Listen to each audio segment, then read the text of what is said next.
পুজোর মাত্র বাকি কয়েকটা দিন। এবার দুর্গা প্রতিমা পাড়ি দিচ্ছে সুদূর জাপানে।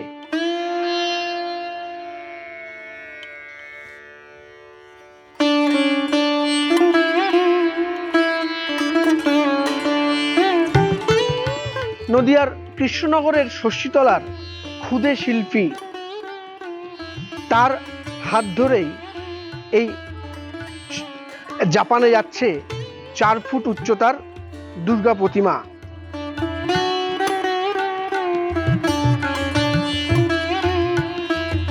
মূলত অগ্নিব পাল তৃতীয় বর্ষের ছাত্র, পারিবারিক সূত্রে সে মৃৎশিল্পী।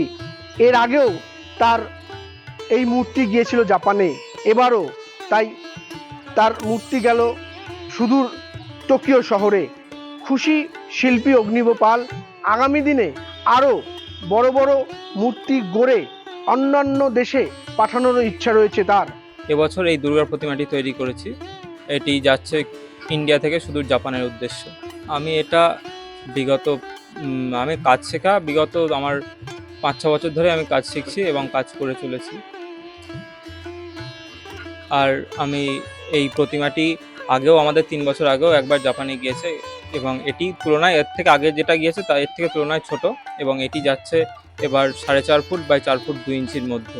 এটি ফাইবার গ্লাসের একটি প্রতিমা।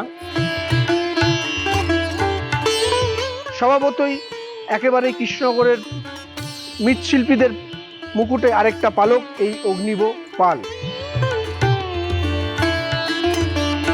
কিভাবে তোমার মাথায় ভাবনা চিন্তাটা এলো যে আমিও বিদেশে ঠাকুর পাঠাবো?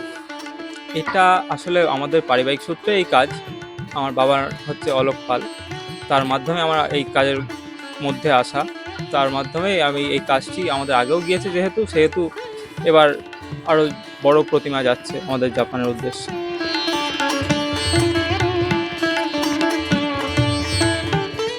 ক্যামেরায় আদিত্য ভট্টাচার্যের সঙ্গে সুমন মজুমদার, নিউজ টাইম, কৃষ্ণনগর।